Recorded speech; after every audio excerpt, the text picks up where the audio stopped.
नमस्कार दर्शक बंधु आपण को आम चैनल को स्वागत।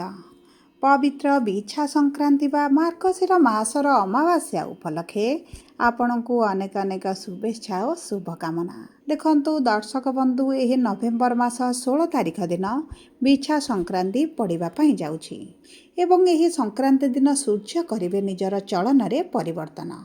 माने सूर्य तुला राशि रे जो स्थिति रे नीच थिले सेठारो निजर मित्र राशि बा बिछा राशि को गोचर करिवे, जहा फल रे आपण जो किछि दिन हैला अर्थ को नहीं समस्या रे थिले एवं केमिति ना केमिति करी सेही सब आर्थिक स्थिति को आपण मैनेज करि नेउथिले, आपण को केउठु ना केउठु जो धन मिली जाउथिला एवं आपणकर काम अटकु नथिला किंतु आपण को सबुठारु अधिक टेंशन देउथिला कि आपण को चिंतार पकाउथिला ताहा हेउछि जी आपणकर सक्षम नुहे, जी आपणक समस्कंद नुहंती सेही व्यक्ति माने आपण को किछि ना किछि खराब करी कहूथिले, से लोक माने आपण को बदनाम करूथिले एवं देखंतु आपणकर छोट छोट भूल काढी आपण को निंदा अपवादित मध्य कराउथिले। सेथिपाई प्रिय कुंभ राशि व्यक्ति माने आपण को मजबूत करिवार आवश्यकता रही, कारण ये जो परिस्थिति आपण एबे देखुछंती यह आगामी गोटे वर्ष पर्यंत आपणकर चलिबो, किंतु यही 6 मास परे माने यही मिछा संक्रांति ठारू आगामी 6 मास मध्यरे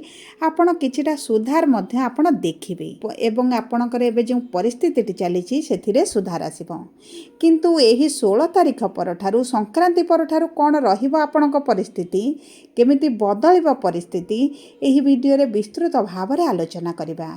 किंतु वीडियोटी आरंभ करने पूर्वरु जदि आपणकर भी कुंभ राशि होइथाए एवं आपण भी ईश्वर को आंतरिक भक्ति एवं विश्वास करती तेबे वीडियोटी को लाइक करंतु। कमेंट बॉक्स रे जय जगन्नाथ जय माँ लक्ष्मी अवश्य लिखि दियंतु। ता सहित आम सह जोगाजोग करबा पई चाहुथिले वीडियोर मध्य भाग रे एक व्हाट्सएप नंबर टिए दिया जाइछि, जो नंबर सहायता रे आपण आम सह जोगाजोग करी निजर नूतन कुंडली प्रस्तुत करि परिबे, कुंडली विश्लेषण कराई परिबे किंबा आपणकर चाकरी विवाह व्यवसाय प्रेम संपर्क को नहीं किछि समस्या रही ताहार सहजरे एवं स्वल्प मूल्य रे समाधान करि परिबे। सेथिपाई आपण आम सह वीडियोर शेष पर्यंत जोड़ी होई रुहंतु।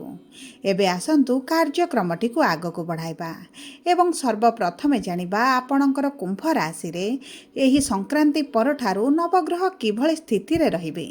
देखंतु आपणक प्रथम गृह रे राहु, द्वितीय गृह रे शनि, षष्ठ गृह रे देवगुरु बृहस्पति, सप्तम गृह रे केतु, नवम गृह रे सूर्य एवं शुक्र, दशम गृह रे बुध एवं मंगल एवं एही 16 तारिख दिन संक्रांति दिन सूर्य आसिबे आपणकर कर्मर गृह को। तेबे आसंतु सर्वप्रथमे जानिबा आपणकर चाकरी व्यवसाय किभଳି रहिबा पई जाउछि एही संक्रांति परठारू। देखंतु आपणकर चाकरी एवं व्यवसायर कारक ग्रह हेउचंती मंगल, जी आपणकर केंद्र त्रिकोण राजयोग बनाउछंती एवं एही केंद्र रे आगामी किछि दिन पर्यंत विराजमान करिवे, जहा फल रे आपणकर नूतन चाकरी व्यवसाय को नै जे चिंतित अछंती चिंता करिवार आवश्यकता नाही, कारण नूतन चाकरी एवं व्यवसाय पई बहुत भल योग बनुछि एवं उच्च अधिकारी जो समस्या अछंती ताहा मध्य एही संक्रांति परठारू धीरे धीरे बदलिबा आरंभ हेबो। किंतु देखंतु आपणकर जेते शत्रु बढ़िले मध्य आपणकर केही किछि करि परिबे नाही, कारण हेउछि सूर्य आपणकर नीच स्थिति रे थिले एबे आपणकर उच्च स्थिति रे कर्मर गृह रे मित्रर राशि रे रहिबे। द्वितीय कथा हला मंगल जेहेतु आपणकर कर्म भाव रे विराजमान होइछंती, जो मानकर चाकरी व्यवसाय रे किछि कानूनी अर्चना आसुथिला, कोर्ट कचेरी केस समस्या फसी रही से मध्य समाधान हेबार बहुत अधिक संभावना अच्छी। ता सहित सरकार को संबंधित जदि किसी कार्य करुछंती किंबा किसी काम आपणकर पेंडिंग रही से आपण लाभवान हेबे। जो माने शेयर मार्केट लॉटरी रे लॉस देखुतिले से मानक पई एही 16 तारिख परठारू बहुत भल समय रहिबो।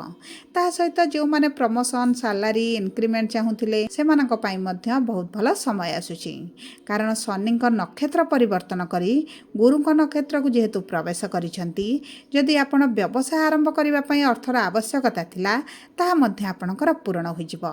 जो माने विदेश रे व्यवसाय करुछंती चाकरी करुछंती तांको मध्य सही स्थान जबरदस्त सफलता मिलवा आरंभ हो।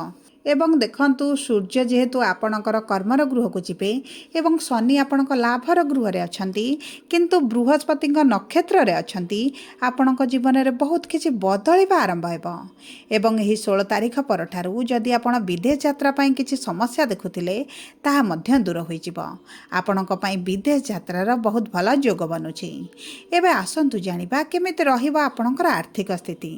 ଦେଖନ୍ତୁ ଆପଣଙ୍କ ରାଶିର ଆୟର ସ୍ୱାମୀ ହେଉଛନ୍ତି ବୃହସ୍ପତି ଏବଂ ଧନର ମାଲିକ ମଧ୍ୟ ହେଉଛନ୍ତି ବୃହସ୍ପତି ଏବଂ ବୃହସ୍ପତି ଆପଣଙ୍କର ଷଷ୍ଠ ଗୃହରେ ଏବଂ ଉଚ୍ଚ ସ୍ଥିତିରେ ବିରାଜମାନ କରିଛନ୍ତି ଏବଂ ଏହି କର୍କଟ ରାଶିରେ ବିରାଜମାନ କରି ଆପଣଙ୍କର ଆର୍ଥିକ ସ୍ଥିତିରେ ବଡ଼ ପରିବର୍ତ୍ତନ ଆଣିବେ। ଶନି ବୃହସ୍ପତିଙ୍କ ନକ୍ଷତ୍ରରେ ଥାଇ ଏବଂ ଆପଣଙ୍କର ଅର୍ଥର ଗୃହରେ ଥିବାରୁ ଆପଣଙ୍କୁ କୌଣସି ନା କୌଣସି ପ୍ରକାରରେ ଧନ ଲାଭ ହୋଇଯିବ। ପ୍ରପର୍ଟି କ୍ରୟ କରିପାରନ୍ତି ଏବଂ ଦେଖନ୍ତୁ ଆପଣ ଯଦି ଅର୍ଥ କେଉଁଠି ଫସିକି ରହିଛି ତାହା ମଧ୍ୟ ଆପଣଙ୍କୁ ମିଳିଯିବ। ଆପଣଙ୍କ ଆର୍ଥିକ ସମସ୍ୟା କିଛି ମାତ୍ରାରେ କମ୍ ଆପଣ ନିଶ୍ଚିତ ଭାବରେ ଅନୁଭବ କରିବେ। ତା ସହିତ ବୁଧ ଯେହେତୁ ଆପଣଙ୍କର ଭାଗ୍ୟର ଗୃହକୁ ଆସିବେ, ଆପଣଙ୍କର କଥା କହି ମଧ୍ୟ ଆପଣଙ୍କର ବହୁତ ଗୁଡ଼ିଏ ସମସ୍ୟାର ଆପଣ ସମାଧାନ କରିଯିବେ। ଆପଣଙ୍କ ବାଣୀରେ ବଡ଼ ପରିବର୍ତ୍ତନ ଆସିବ। ଯେଉଁ କାର୍ଯ୍ୟ ଆପଣଙ୍କର ହୋଇପାରୁନଥିଲା ସେହି କାର୍ଯ୍ୟ ମଧ୍ୟ ଆପଣଙ୍କର ହେବା ଆରମ୍ଭ କରିବ। ଏବେ ଆସନ୍ତୁ ଜାଣିବା କେମିତି ରହିବ ଆପଣଙ୍କ ବୈବାହିକ ସମ୍ପର୍କ ଏବଂ ବିବାହର ଯୋଗ। ଦେଖନ୍ତୁ ଆପଣଙ୍କ ସପ୍ତମ ଗୃହର ସ୍ୱାମୀ ହେଉଛନ୍ତି ସୂର୍ଯ୍ୟ ଏବଂ ସେ ନିଚ ସ୍ଥିତିରେ ରହିଥିଲେ। ଏହି 16 ତାରିଖ ପରଠାରୁ ଉଚ୍ଚ ସ୍ଥିତିରେ ରହିବେ, ଆପଣଙ୍କର କର୍ମର ଗୃହରେ ରହିବେ ଏବଂ ମିତ୍ର ରାଶିରେ ରହିବେ। କିନ୍ତୁ ଆପଣଙ୍କ ବିବାହର ଗୃହରେ କେତୁ ବିରାଜମାନ ହୋଇଛନ୍ତି, ମାନେ ଆପଣଙ୍କ ବୈବାହିକ ଜୀବନରେ ସବୁକିଛି ବଦଳିଯିବ। ଯେଉଁମାନଙ୍କର ବିବାହର ଯୋଗ ବନୁନଥିଲା ବିବାହ ଠିକ୍ ହେବାର ମଧ୍ୟ ସମ୍ଭାବନାଟି ଦେଖାଯାଉଛି। ଯେଉଁମାନଙ୍କ ପ୍ରେମ ସମ୍ପର୍କରେ ସମସ୍ୟା ଥିଲା, ବିବାହ ହୋଇପାରୁନଥିଲା, ସେମାନଙ୍କର ବିବାହ ମଧ୍ୟ ହୋଇପାରେ। ଯେଉଁମାନଙ୍କ ବୈବାହିକ ଜୀବନରେ ସମସ୍ୟା ଚାଲିଥିଲା ତାହା ମଧ୍ୟ ଧୀରେ ଧୀରେ ଠିକ୍ ହେବା ଆରମ୍ଭ ହେବ। ତା ସହିତ ଗୁରୁ ଯେହେତୁ ବକ୍ରି ହେଉଛନ୍ତି ଆପଣଙ୍କର ବିବାହର ଗୃହକୁ ପ୍ରଭାବ କରୁଛନ୍ତି, ତେଣୁକରି ଆପଣଙ୍କର ଶ୍ୱଶୁର ଘର ସହ ଯଦି କିଛି ମତବାଦ ଚାଲିଥିଲା ସେଥିରେ ମଧ୍ୟ ଉନ୍ନତି ପରିଲକ୍ଷିତ ହେବ। ସବୁ ପରେ ବୈବାହିକ ଜୀବନରେ ବଡ଼ ପରିବର୍ତ୍ତନ ଆପଣ ତ ନିଶ୍ଚିତ ଭାବରେ ଦେଖିବେ। ଯଦି ଦୂରରେ ରହୁଥିଲେ ପତି ପତ୍ନୀ ଏକତ୍ର ମଧ୍ୟ ହୋଇପାରନ୍ତି ଏବଂ ଉଭୟଙ୍କର ଯଦି କୋର୍ଟ କଚେରୀରେ କିଛି କେସ୍ ଚାଲିଥିଲା, ବୈବାହିକ ସମ୍ପର୍କକୁ ଆପଣ ଭାଙ୍ଗିବା ପାଇଁ ଚାହୁଁଥିଲେ ତେବେ ମଧ୍ୟ ଆପଣଙ୍କୁ ସେଥିରେ ସଫଳତା ମିଳିପାରେ। କିନ୍ତୁ ଆପଣଙ୍କର କୁଣ୍ଡଳୀରେ ଯଦି ଗୁରୁ ଭଲ ସ୍ଥିତିରେ ଥିବେ ତେବେ ଆପଣଙ୍କ ବୈବାହିକ ସମ୍ପର୍କ ନିଶ୍ଚିତ ଭାବରେ ରହିବ। ଏବେ ଆସନ୍ତୁ ଜାଣିବା କେମିତି ରହିବ ଆପଣଙ୍କ ପାରିବାରିକ ସମ୍ପର୍କ, ଭୂମି, ଘର, ସମ୍ପତ୍ତି ଏହି ସଂକ୍ରାନ୍ତି ପରଠାରୁ। ଦେଖନ୍ତୁ ଆପଣଙ୍କ ରାଶିର ଭୂମି, ଘର, ସମ୍ପତ୍ତିର କାରକ ହେଉଛନ୍ତି ଶୁକ୍ର ଏବଂ ଶୁକ୍ର ଆପଣଙ୍କର କେନ୍ଦ୍ରରେ ଅଛନ୍ତି ଏବଂ ଭାଗ୍ୟର ଗୃହକୁ ଗୋଚର କରିବେ। କେନ୍ଦ୍ରରେ ରହି ମଧ୍ୟ କେନ୍ଦ୍ର ତ୍ରିକୋଣ ରାଜଯୋଗ ବନାଉଥିଲେ, ତା ସହିତ ଭାଗ୍ୟର ସ୍ୱାମୀ ମଧ୍ୟ ଶୁକ୍ର ହୋଇ ଆପଣଙ୍କର ଭାଗ୍ୟର ଗୃହକୁ ଆସୁଛନ୍ତି। ଯଦି ଆପଣ କିଛି ପ୍ରପର୍ଟିକୁ ନେଇ ସମସ୍ୟାରେ ଥିଲେ ତେବେ ମଧ୍ୟ ଆପଣଙ୍କର ସେଥିରେ ସମାଧାନ ହୋଇଯିବ। ଗୃହ ପ୍ରବେଶର ମଧ୍ୟ ଭଲ ଯୋଗ ରହିଛି। ନିଜ ନାମରେ ଯଦି ଆପଣ କିଛି ଜାଗା କିଣନ୍ତି ତେବେ ଆପଣଙ୍କ ପାଇଁ ଉଚିତ ରହିବ, କାରଣ ଆପଣ ଯଦି ଅନ୍ୟ ଲୋକଙ୍କ ନାଁରେ କିମ୍ବା ଅନ୍ୟ କାହା ନାଁରେ ଜାଗା କିଣନ୍ତି ଆପଣ କିଛିଟା ପରବର୍ତ୍ତୀ ସମୟରେ ସମସ୍ୟା ମଧ୍ୟ ଦେଖିପାରନ୍ତି। ତେଣୁକରି ଦେଖନ୍ତୁ ଆପଣ ଯଦି କିଛି ଘର, ଗାଡ଼ି, ଜାଗା କିଣିବା ପାଇଁ ଚାହୁଁଥିଲେ ତେବେ ଏହି ସମୟଟି ଆପଣଙ୍କ ପାଇଁ ଅତି ଉତ୍ତମ ସମୟ ରହିଛି, କାରଣ ଭୋଗ, ବିଳାସ, ଐଶ୍ୱର୍ଯ୍ୟର ସ୍ୱାମୀ ଶୁକ୍ର ଆପଣଙ୍କର ଭାଗ୍ୟର ଗୃହରେ ଅଛନ୍ତି। ଆପଣଙ୍କ ମାତାଙ୍କ ସ୍ୱାସ୍ଥ୍ୟରେ ଯଦି ପୂର୍ବରୁ ସମସ୍ୟା ଦେଖୁଥିଲେ ସେଥିରେ ମଧ୍ୟ ସୁଧାର ଆସିବ ଏବଂ ଘରେ ଯଦି ଆପଣଙ୍କର ଅଧିକ ଅର୍ଥ ଖର୍ଚ୍ଚ ହୋଇଯାଉଥିଲା ତାହା ମଧ୍ୟ ଧୀରେ ଧୀରେ କମିବା ଆରମ୍ଭ ହେବ। କିନ୍ତୁ ଆପଣଙ୍କ ପିତାଙ୍କ ସହିତ ସମ୍ପର୍କ ଆପଣଙ୍କ ବହୁତ ଭଲ ରହିଯିବ। ତେବେ ଆସନ୍ତୁ ଜାଣିବା କେମିତି ରହିବ ଆପଣଙ୍କର ଶିକ୍ଷା ଏବଂ ସନ୍ତାନର ଯୋଗ ଏହି ସଂକ୍ରାନ୍ତି ପରଠାରୁ।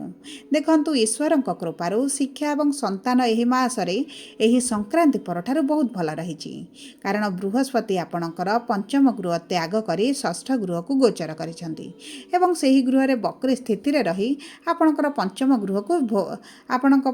ଗୃହକୁ ପ୍ରଭାବିତ କରିବେ। ତାହା ସହିତ ଆପଣଙ୍କ ପଞ୍ଚମ ଗୃହର ସ୍ୱାମୀ ହେଉଛନ୍ତି ବୁଧ, ଯିଏ ଆପଣଙ୍କର ଭାଗ୍ୟର ଗୃହକୁ ଆସିବେ। ତେଣୁକରି ଆପଣଙ୍କର ଶିକ୍ଷା କ୍ଷେତ୍ରରେ ଯାହା ବି ସମସ୍ୟା ଚାଲିଥିଲା ତାହା ଦୂର ହୋଇଯିବ। ଆପଣ ଏହି ସମୟ ମଧ୍ୟରେ ଯଦି ସନ୍ତାନକୁ ନେଇ କିଛି ଚିନ୍ତିତ ରହିଛନ୍ତି କିମ୍ବା ଆପଣଙ୍କର କନସିଭ୍ ହୋଇପାରୁନଥିଲା ତେବେ ମଧ୍ୟ ଆପଣଙ୍କର ସନ୍ତାନ ପ୍ରାପ୍ତି ହେବାର ଭଲ ଯୋଗ ବନୁଛି। ସନ୍ତାନଙ୍କ ସହ ଯଦି ମତଭେଦ, ଝଗଡ଼ା ଚାଲିଛି ସେଥିରେ ମଧ୍ୟ ଧୀରେ ଧୀରେ ସମାଧାନ ଦେଖିବେ। ଆପଣଙ୍କ ସନ୍ତାନଙ୍କ ମାଧ୍ୟମରେ ଆପଣଙ୍କୁ ଧନଲାଭ ମଧ୍ୟ ହୋଇପାରେ। ଦ୍ୱିତୀୟ ସନ୍ତାନଙ୍କ ପାଇଁ ଯଦି ଆପଣ ଚିନ୍ତିତ ଥିଲେ ତେବେ ମଧ୍ୟ ସନ୍ତାନଙ୍କୁ ନେଇ ଆପଣଙ୍କର ଚିନ୍ତା ଦୂର ହୋଇଯିବ, କିନ୍ତୁ ତାଙ୍କ ପିଛାରେ ଅର୍ଥ ଇନଭେଷ୍ଟ କରିବା ପୂର୍ବରୁ ଟିକେ ଆପଣ ସତର୍କ ରୁହନ୍ତୁ। ଆପଣଙ୍କର ଯଦି ତେବେ ଆସନ୍ତୁ ଜାଣିବା କିପରି ରହିବ ଆପଣଙ୍କର ସ୍ୱାସ୍ଥ୍ୟ ଏହି ସଂକ୍ରାନ୍ତି ପରଠାରୁ। ଦେଖନ୍ତୁ, ଆପଣଙ୍କର ମୁଣ୍ଡ ବ୍ୟଥା, ପେଟରେ ଟିକେ ସମସ୍ୟା, ଅସ୍ଥି ସମସ୍ୟା ଆପଣ ଟିକେ ଦେଖିପାରନ୍ତି। ସେଥିପ୍ରତି ଆପଣଙ୍କୁ ଟିକେ ସତର୍କ ରହିବାକୁ ପଡ଼ିବ। କାରଣ ଗୁରୁ ଆପଣଙ୍କର ରୋଗ ଋଣ ରିପୁର ଗୃହରେ ଥିବାରୁ ରିପୁର ଗୃହରେ ଥିବାରୁ ଆପଣଙ୍କର ଟିକେ ମୋଟାପା ବଢ଼ିପାରେ କିମ୍ବା ଆପଣଙ୍କର ପେଟ ଗ୍ୟାସ୍ ଜନିତ ସମସ୍ୟା ଟିକେ ବଢ଼ିପାରେ। ସେଥିପ୍ରତି ଆପଣଙ୍କୁ ଦୃଷ୍ଟି ଦେବାକୁ ପଡ଼ିବ। ସବୁ ପରେ ଦେଖନ୍ତୁ, ଶୁଭାଶୁଭ ଫଳକୁ ଦ୍ୱିଗୁଣିତ କରିବା ପାଇଁ ଆପଣ ପ୍ରତିଦିନ ଜଳରେ ଗୁଡ଼ ମିଶାଇ ସୂର୍ଯ୍ୟଙ୍କୁ ଜଳ ଅର୍ପଣ କରନ୍ତୁ। ତା ସହିତ ଆପଣ ମଥାରେ ଟିକେ ନାଲି ଚନ୍ଦନର ଟିପା ଲଗାନ୍ତୁ। ସମ୍ପୂର୍ଣ୍ଣ ମାସଟି ସଂକ୍ରାନ୍ତି ପରଠାରୁ ଆଗାମୀ ସଂକ୍ରାନ୍ତି ପର୍ଯ୍ୟନ୍ତ ଆପଣ ପ୍ରତିଦିନ 5 ଥର ଲେଖା ଗାୟତ୍ରୀ ମନ୍ତ୍ର ସକାଳ ସମୟରେ ଜପ କରନ୍ତୁ ଏବଂ ପ୍ରତି ସୋମବାର ଏବଂ ଶନିବାର ଦିନ ଶିବଙ୍କ ପାଖରେ କିଛି କ୍ଷୀରି ଭୋଗ ଲଗାନ୍ତୁ। ଏହା ଆପଣଙ୍କର ଶୁଭାଶୁଭ ଫଳକୁ ଦ୍ୱିଗୁଣିତ କରିବ। ଯଦି ଆପଣଙ୍କର କୁମ୍ଭ ରାଶି ହୋଇଥାଏ, ଭିଡ଼ିଓଟି କିଭଳି ଲାଗିଲା କମେଣ୍ଟ ବକ୍ସରେ ଲେଖି ଜଣାନ୍ତୁ। ଯଦି ପ୍ରଥମ ଥର ଆମ ଚ୍ୟାନେଲକୁ ଆସିଛନ୍ତି, ଚ୍ୟାନେଲଟିକୁ ସବସ୍କ୍ରାଇବ୍ କରନ୍ତୁ। ପାଖରେ ଥିବା ବେଲ୍ ଆଇକନ୍କୁ ପ୍ରେସ୍ କରନ୍ତୁ।